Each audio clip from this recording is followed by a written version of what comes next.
how history has so far remembered this next film isn't kind.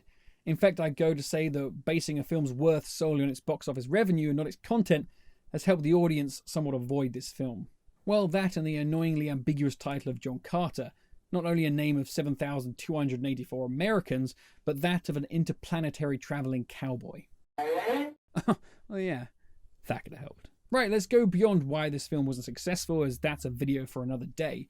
But let's focus on why this film still remains to this day my favourite science fiction fantasy. When it comes to the realm of otherworldly science fiction, world building is so important, from creature design, alien cultures, and seeing the visited world work. Within the first 20 minutes of the film, Carter finds himself mysteriously transported to another world. His first clue is the oddities in gravity, along with his sudden gain in strength.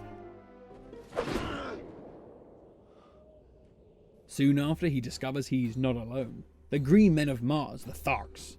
These four-armed, lanky desert dwellers take him in, processing him as they do their young. The rough, uncivilized life of the Tharks really makes Mars feel like another world. Soon after, it's revealed that a human-like race also populates the dying planet. She's a human! The Red Men of Mars, in a constant battle of planetary dominance. Here we find the character of Dejah Thoris, a princess on the verge of discovering the hidden powers of the Ninth Ray, a secret of using light isolates as physically manifested power. But all discoveries are put on hold as the power-hungry Zodangans have destroyed all that was left of the kingdom's defences. Somehow their leader has acquired the power to wield these isolates, and the only way of sparing the kingdom is a peace treaty marriage. Now, after fleeing from this rather terrible hand, Carter and Thoris cross paths and, well, obviously the sparks fly. Look at them! They're beautiful people! After fighting off the pursuing crafts, Carter seeks to return home to the cave full of gold that seemed to have a hand in his transportation to Mars. Following the ancient knowledge of the gods of Mars, Carter, Dejah Thoris, and accompanying Thark, Solar, set off in hopes of returning him to his cave of gold. Along the way, it's clear that his increased strength could help fight many a cause, including freeing Dejah Thoris' kingdom, coming to terms with the power you hold and using it to help those in need, and what you as a human stand for are key themes in John Carter. And yes, while this is a campy space opera originally written in 1912, the world, its inhabitants, and what he's up against makes for pure entertainment, the kind modern films shy away from without the cover of a superhero character to guarantee box office security.